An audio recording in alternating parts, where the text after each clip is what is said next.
The movie begins with a submarine designer named Wick Hayes being informed that his submarine has encountered an accident, and the authorities want to see him.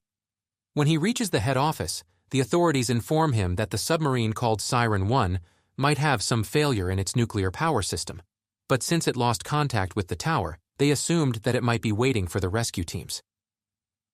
Wick questions them that his design had no nuclear system and gets surprised to know that they had some modifications which are not on record. They order him to join NATO in rescuing Siren 1. The next day, he arrives in Norway, where he joins the team in a submarine called Siren 2. He soon realizes that none of the crew members like him, as they blame him for Siren 1's disappearance. Ship's Dr. Carlo invites him to adjust in a joint cabin with another fellow called Robert. Later, Captain Phillips and Lieutenant Nina join them, and the captain informs them that Nina is an expert in biogenetics. It is later revealed that Nina is the ex-wife of Wick, and when he tries to communicate with her, she ignores him. Wick is later asked to run a diagnostic test on the submarine turbo engines, but before he can complete the test, the captain starts the test drive. This action irritates Wick, and he warns the captain about the possible dangers of rough waters, such as cross-currents, undersea mountains, and ice formations. But the captain ignores his complaints and orders the crew to continue taking the submarine toward the depths, sending sonar signals for the location of Siren 1. Soon, they face a collision with an underwater iceberg, and Wick feels confused about this phenomenon. When he checks the submarine design, he discovers several changes to his original plans, which resulted in the malfunction of its emergency alert system. Just as he starts shouting in anger about alterations, the captain calls him to his office and also orders the other crew members to quickly prepare the damage assessment report. Wick protests to the captain about the military altering his designs, but the captain calls him out for shifting the blame for his failure to others and bans him from the control room as a punishment. Soon they come across signals from the black box of Siren 1, and they feel relieved that finally they will find out what happened to Siren 1. As the captain asks them to locate the source of a black box, he is informed that it's 27,000 meters below them. The submarine starts to descend at full speed downwards, and soon they reach Siren 1. The captain orders the crew to turn on the searchlights and gets surprised to find an abundance of seaweed. According to Lieutenant Nina, such a phenomenon is impossible here, as photosynthesis reactions cannot occur without sunlight, so she requests a sample. Additionally, the sonar rays indicate metallic debris around their submarine, which might be parts of Siren 1.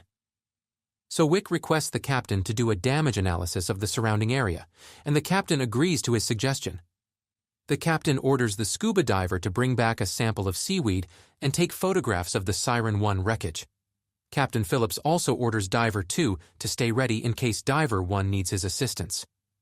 Just after Diver 1 departs from the submarine, he notices the seaweed being too thick and informs the crew about hot water from below the surface.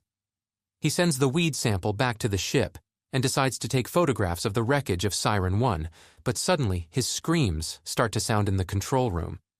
He sees some strange creature which eventually kills him as the water surrounding him turns red. After several failed attempts to contact him, Diver 2 decides to rescue him, but the captain stops him. They all mourn the death of Diver 1, as the captain asks the team to notify the headquarters about his demise. He then questions the submarine's navigator Robert about the possible explanation for the death.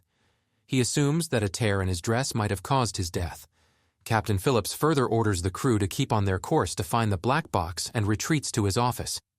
As the crew starts functioning again, suddenly an alarm startles them as a huge creature seems to be approaching them at a high speed. To avoid the collision, the captain orders to uplift the submarine for safety. Meanwhile, he also asks the crew to turn on the outside cameras. Suddenly, the huge creature collides with the submarine and causes engine malfunction. A crew member falls in the control room from electrical breakage, so they call the doctor for first aid treatment. The main engine gets damaged, and they can't make it work in an emergency. When the captain asks Wick for a damage assessment in the engine room, he states that a fire breakout happened and tries to defuse the situation. However, the engine isn't their only concern, as the ship starts to sink downward by the creature. To tackle the situation, Wick advises Robin to reverse the polarity of the submarine, which would allow the outside electrical field to shock the creature. Robin then explains to the captain that by electrical overload, the submarine outside will heat up and destroy the creature. They succeed in getting rid of the creature but face another challenge. The submarine has a shortage of power supply. So Wick joins the control room to tackle the situation, as he knows the submarine best, being its designer. They all appreciate him and enjoy their little victory, but the captain doesn't seem impressed by him and calls Wick into his office. He then scolds him for defying his orders and warns Wick to get his permission next time. Just as Wick is about to leave the office, the captain appreciates his efforts in saving the ship. That night, Nina informs the captain that the weed sample she tested is highly poisonous. Later, they find the black box of Siren 1, as Wick informs them that the engines are operative now. To retrieve the black box, the crew suggests sending a search party, but Wick opposes the idea that they can't survive the turbulence and temperature. But the captain ignores him and orders to send a search party into the water. Suddenly, they come across sound signals indicating the SOS call, so the captain aims to approach them. They find an underground cave and realize that the black box is inside, and they wonder how it reached here. In order to find out what happened to Siren 1, they devise a strategy to explore the cave. Captain calls the crew for a meeting, orders them not to take off their masks, and hands over advanced weapons to use underwater. After departing the submarine, they inform the captain about very low visibility in the area. As per their atmospheric testing, the area is highly poisonous, so they take safety precautions seriously. The 6 people leave the submarine and ride a boat toward the inside of the cave. The captain orders the crew to give them light coverage for their journey inside. As they reach the shore, they decide to split in order to inspect the inside of the cave. After a while, Captain Phillips guides them about a split at the end of cave, which means they should divide into 2 teams. They soon find toxic biochemical containers in the cave and inform the captain. Roger and Anna try to locate the sound of the SOS signal, but they get attacked by a monster. As Roger gets paralyzed, Anna asks the command for help, and they order to bring him back to the submarine. While Robbins, in the control room, guides them about directions as many strange creatures start to attack them. While rescuing Roger, Anna realizes that he has been deeply poisoned as he screams in pain and asks her to kill him. So to put an end to his agony, she shoots him with her gun.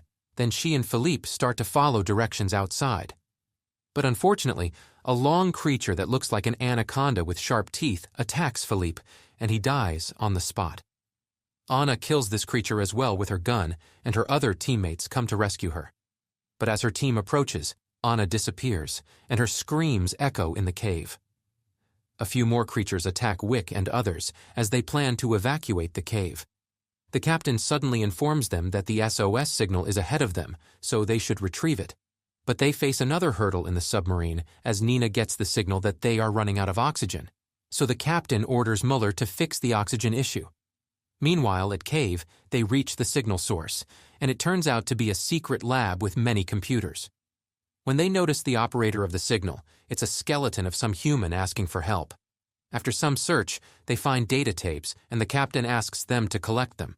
Wick and his team decide to return to the submarine but find no sign of Anna.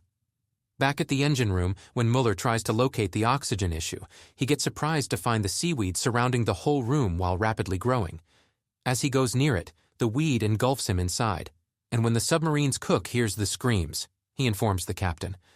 So Captain Phillips and Nina decide to inspect the issue, and they get surprised to find seaweed outgrowth abnormally.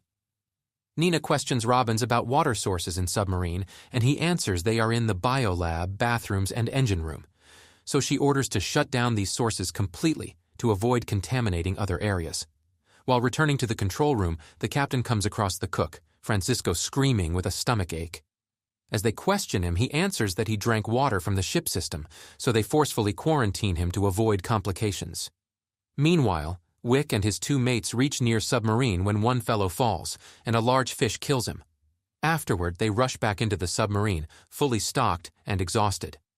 Nina supports Wick as she cries about the death of Muller. Wick hugs her as the captain asks about the tapes he retrieved from the cave.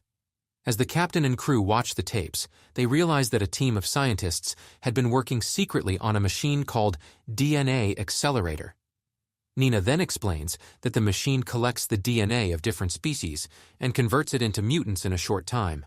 The captain then decides to break the machine to avoid further production of mutants. He orders Robbins to stay in the submarine while he, Nina, Wick, and Kane get suited up for the mission. When they return to the cave, Captain commands Robbins to direct them towards the tunnel split. But soon, they hear Anna's pleas for rescue. She informs them that she is in some chemical room. When they reach near her, she gets attacked by a monster and hides in a secret room. Meanwhile, she discovers the main machine producing all these mutants in the secret room, but the machine engulfs her suddenly, and she screams for help. Soon, Captain and his team find her location, and they find strange sacks with amniotic fluid containing mutant babies. Upon further inspection, they locate the mother machine, which looks like a giant starfish. It kills Kane by engulfing him inside, so they fight and destroy it with bullets and hand grenades. While in the control room, Robbins smirks as he abandons his team to leave towards the surface alone. He boards the escape pod and tries to escape when an alarm sound reveals that he can't launch the escape pod if the exit gate is open. So he decides to close the exit, but suddenly, Captain and his team reach the submarine and call for his help, but he ignores them. As the door is locked at the entrance, the captain and his team apply all force to open it and finally succeed. As they enter the submarine, Robbins is nowhere to be found, but suddenly he appears and holds them at gunpoint. He guides them toward quarantine rooms infected with seaweed and forcefully shuts them inside. Robbins then tries to launch the escape pod, but Wick disrupts the electrical field of the system, making it impossible for the escape pod to launch. Later, Wick informs Robbins that he must free them from quarantine rooms to retrieve the electrical switch. As Robbins approaches the room, they push him inside and leave, while he screams in pain as the seaweed engulfs him inside.